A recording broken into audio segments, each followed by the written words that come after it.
So student, today we will continue the next topics of chapter 2, that is forms of organization. In the last class we have learned about what is joint stock company, what is the procedure of partnership, dissolution and cooperative society.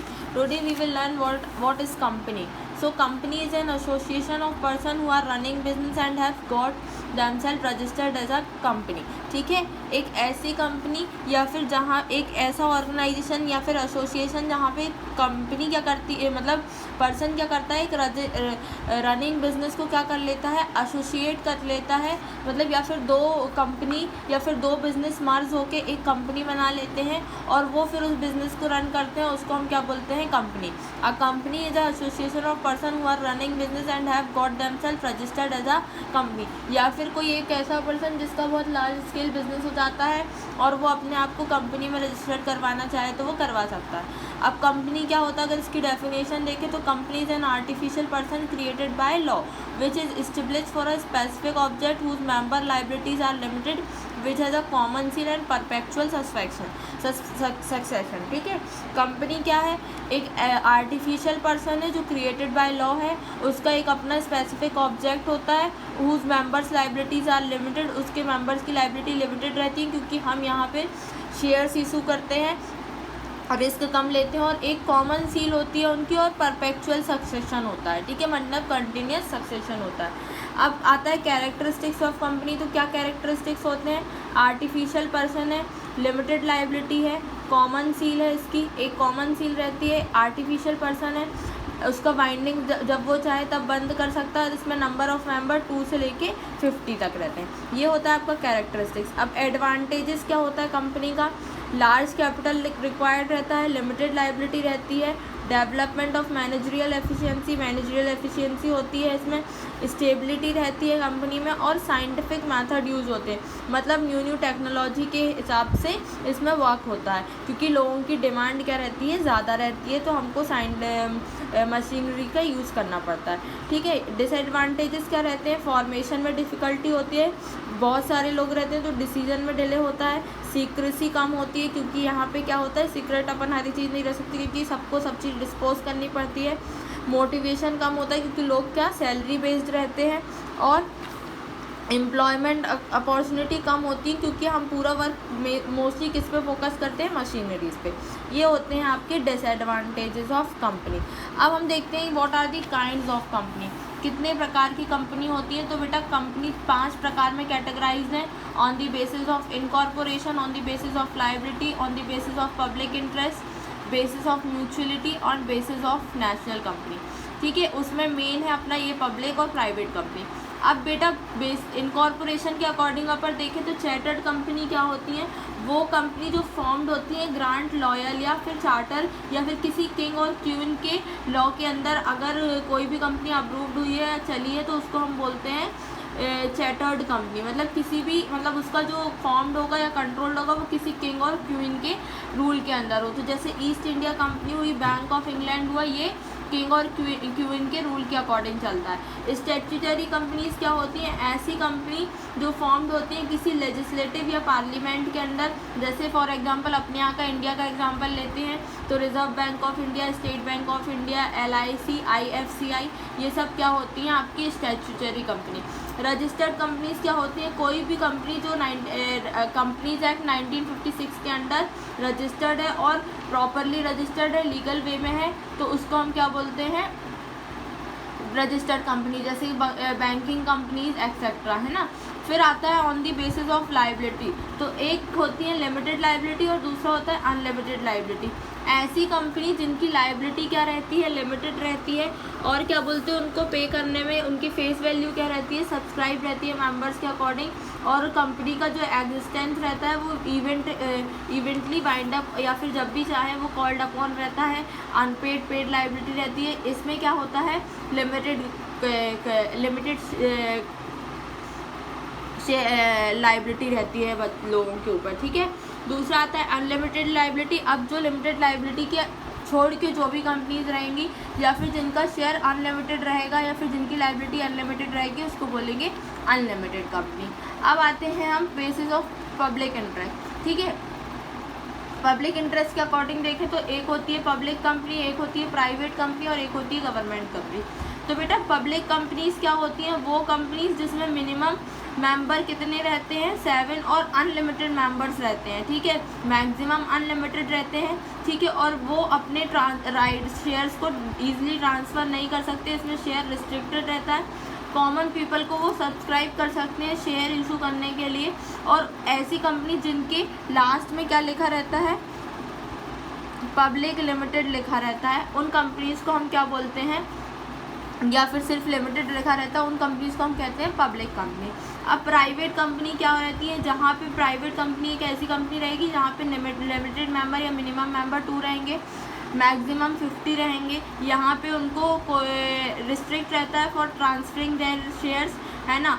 और जिनकी company, ऐसी company आपने सुनी होंगी जिसमें लिखा रहता है पीछे प्राइवेट लिमिटेड, तो वो कंपनी जो प्राइवेट के अकॉर्डिंग चलती हैं और प्राइवेट लिमिटेड के अकॉर्डिंग उनका नाम के आगे प्राइवेट लिमिटेड लिखा रहता है, उनको बोलते हैं प्राइवेटेड कंपनी। गवर्नमेंट कंपनीज क्या होती हैं, ऐसी कंपनी जिसका 51 शेयर किससे, सेंट्रल या स्टेट गवर्नमेंट के का होता है, उस कंपनीज को हम बोलते हैं गवर्नमेंट कंपनीज। फिर आता है आपका होल्डिंग कंपनी और सब्सिडरी कंपनी। तो होल्डिंग कंपनी क्या होगी, जहाँ पे मोर देन 50% शेयर कौन इशूड करता है, आपका इक्विटी शेयर वाले, ठीक है, और 50% उनको क्या रहता है, वोटिंग राइट भी रहता है, उनको बोलते हैं हम होल्डिंग कंपनी। अब सब्सिडरी कंपनी क्या होती है, एक ऐसी कंपनी जो क्या होती है, controlled by another to the extent that is more instruction to carry out the order, ठीक है। यहाँ पे वो कंपनी जो किसी के अंडर में चल रही हो उनको बोलते हैं हम सब्सिडरी कंपनी। अब आता है नेशनलिटी के अकॉर्डिंग देखते हैं, तो अपन 2 टाइप्स की कंपनीज होती है, नेशनल और एमएनसी। ऐसी कंपनी जो क्या बोलते हैं, कंपनी इंडियन कंपनी एक्ट के अकॉर्डिंग इनकॉर्पोरेटेड है, मतलब बनी हुई है और उसी एरिया में चल रही है या फिर उसी कंट्री में चल रही है जिसके अकॉर्डिंग ये क्या हुई है, इनकॉर्पोरेट हुई है, तो उसको बोलते हैं इनकॉर्पोरेट, यानी होता है चालू करना, ठीक है, तो उसको हम बोलते हैं नेशनल कंपनी। लेकिन ऐसी कंपनी जो क्या हुई है, बनी है डिफरेंट, मतलब जिसका फॉर्मेशन किसी आउटसाइड कंपनी में होता है, या फिर आपने सुना होगा एमएनसी जाती, बाहर की कंपनी अपने यहाँ सेटअप हो जाती है, या फिर जो इंडियन कंपनी से हट के जो कंपनीज होती है जो इनकॉर्पोरेटेड होती है किसी आउटसाइड कंट्री से, उसको बोलते हैं हम मल्टीनेशनल कंपनी। अब फिर 2 प्रकार की और कंपनीज रहती है, एक वन मैन कंपनी और एक होती है डिफंक्ट कंपनी। तो वन मैन कंपनी उसको बोलते हैं जहाँ पे 51% शेयर किसका रहता है, किसी एक पर्सन का रहता है और बाकी अदर शेयर्स डिस्ट्रीब्यूटेड रहते हैं। तो ऐसी कंपनी जहाँ पे 51% शेयर एक ही पर्सन का हो, उस कंपनी को कहते हैं one man company. Defunct company वो होती है जहाँ पे कंपनी क्या होने वाली हो, वाइंड अप होने वाली हो या कंपनी एंड में आ गई हो, तो उस कंपनी को बोलते हैं डिफंक्ट कंपनी। अब आता है बिजनेस एंटरप्राइज। तो बिजनेस एंटरप्राइज क्या होता है, कोई भी एक ऐसा बिजनेस जो चालू हुआ हो प्रॉफिट अर्न करने के लिए, और उसका मोटिव क्या हो, बिजनेस एक्टिविटी करना और प्रॉफिट अर्न करना, उसको बोलते हैं बिजनेस एंटरप्राइजेज। अब इसकी कैरेक्टरिस्टिक्स क्या होते हैं, इसकी एक सेपरेट एंटिटी होती है, सेपरेट ओनरशिप होता है, सेपरेट मैनेजमेंट होता है, और इनकी क्या होती है, अपनी इंडिपेंडेंट रिस्क होती है। ये होते हैं आपकी कैरेक्टरिस्टिक्स ऑफ बिजनेस एंटरप्राइजेज। अब 2 प्रकार के फॉर्म्स में डिवाइडेड है आपके बिजनेस एंटरप्राइजेज, एक होता है पब्लिक सेक्टर, दूसरा होता है प्राइवेट सेक्टर। अब पब्लिक सेक्टर में 2 टाइप्स होगा, नॉन कॉर्पोरेट और कॉर्पोरेट। तो नॉन कॉर्पोरेट होता है जैसे जॉइंट इंटू फैमिली बिजनेस हो गया, सोल प्रोप्राइटरशिप हो गया, पार्टनरशिप। बेटा ये सब आपने पूरे सब पढ़ लिए हैं, ठीक है, पार्टनरशिप। कोऑपरेटिव सेक्टर क्या होगा, प्राइवेट कंपनी हो गई, पब्लिक कंपनी हो गई और कोऑपरेटिव सोसाइटी हो गई। फिर आता है प्राइवेट सेक्टर, देखते हैं तो नॉन कोऑपरेटिव, और इसमें भी कोऑपरेटिव होता है। नॉन कोऑपरेटिव वो होगा जहाँ पे डिपार्टमेंट के अकॉर्डिंग ऑर्गेनाइज हो या फिर बोर्ड ऑर्गेनाइजेशन हो, तो ये किसी भी डिपेंडेंट नहीं रहेंगे, ये अपना अपना काम करते हैं, उनको बोलते हैं नॉन कोऑपरेटिव। कोऑपरेटिव जहाँ पे मिल के काम होता है, जैसे joint stock company, government company, public company etcetera.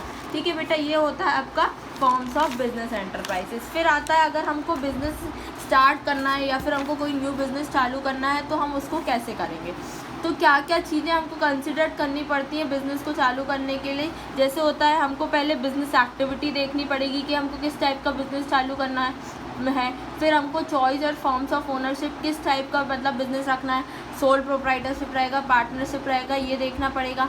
Then आपको फाइनेंशियल प्लानिंग करनी पड़ेगी, ठीक है। फिर लोकेशन ऑफ बिज़नेस कहाँ पे सेटअप करना है, किस टाइप का बिजनेस होना चाहिए, साइज़ बताना पड़ेगा, स्मॉल साइज़ की large size business, small scale और लार्ज स्केल। देन आपका मशीन्स और इक्विपमेंट, किस टाइप की मशीन्स यूज़ होंगी, कैसा इक्विपमेंट यूज़ होंगे।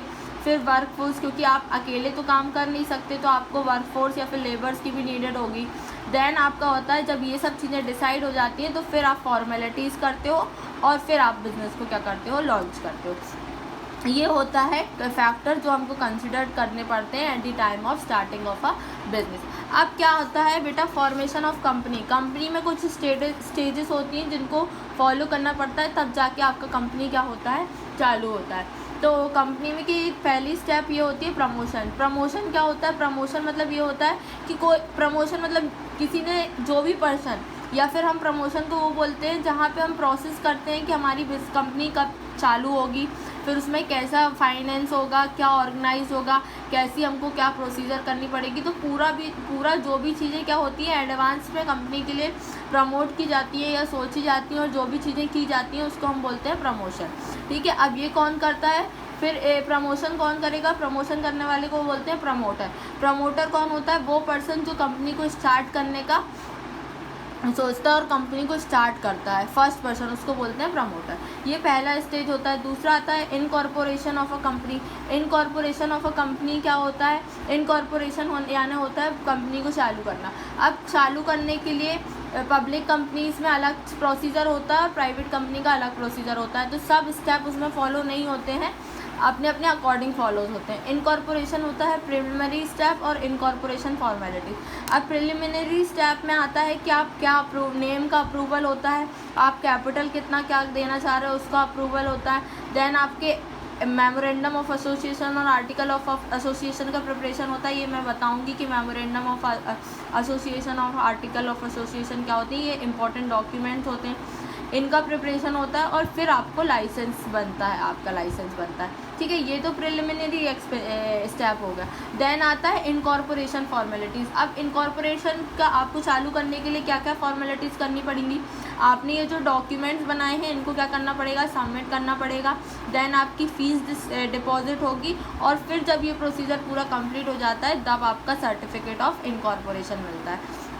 और देन फिर आपका क्या होता है, बिजनेस कमेंस होता है, मतलब चालू होता है। फिर आता है आपका कैपिटल स्ट्रक्चर। ये स्टेप थर्ड रहता है।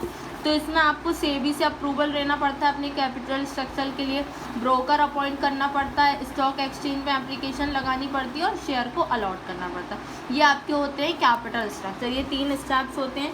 देन आता है आपका मेमोरेंडम ऑफ एसोसिएशन। क्या होता है, तो मेमोरेंडम ऑफ एसोसिएशन और आर्टिकल ऑफ एसोसिएशन ये तो इम्पॉर्टेंट डॉक्यूमेंट होते हैं कंपनीज़ को जो लगते ही हैं। अब मेमोरेंडम ऑफ एसोसिएशन वो डॉक्यूमेंट्स होता है जहाँ पे बिजनेस का क्या होता है, ऑब्जेक्ट डिफाइन होता है, और क्या क्या इंक्लूड करता है वो, जैसे नेम क्लॉज हो गया, नेम क्या होगा, रजिस्टर्ड ऑफिस किसके अंडर रजिस्टर्ड हुई है आपकी कंपनी, आपका ऑब्जेक्ट क्या था, आपकी लायबिलिटी कितनी है, और आपका सब्सक्रिप्शन और एसोसिएशन कितना है। ये कौन डिफाइन करता है, मेमोरेंडम ऑफ क्लॉज।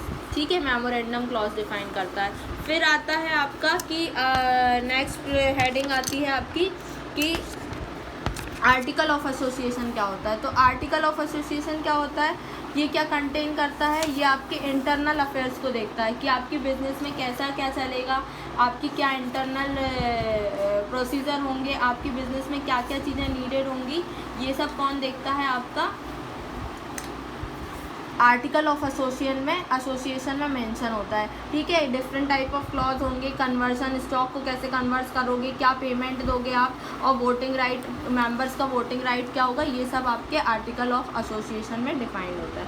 अब बेटा ये जो मैंने आपको प्रोसेस बताई थी फॉर्मेशन ऑफ अ कंपनी की, इनकॉर्पोरेशन, प्रमोशन, ये अब ये पूरी प्रोसेस क्या होती है, प्राइवेट कंपनीज़ को सिर्फ ये 2 प्रोसेस फॉलो करनी पड़ती है, formation of a company and incorporation. लेकिन अगर आपकी पब्लिक कंपनी है तो आपको प्रमोशन भी करना पड़ेगा, इनकॉर्पोरेट भी करना पड़ेगा, और कैपिटल स्ट्रक्चर भी डिफाइन करना पड़ेगा, कैपिटल स्ट्रक्चर भी। देन आपके स्टेज 4 होगी कमेंसमेंट की। ठीक है, फिर उसमें पब्लिक कंपनी में फिर कमेंसमेंट होगा, मतलब बिजनेस चालू होगा।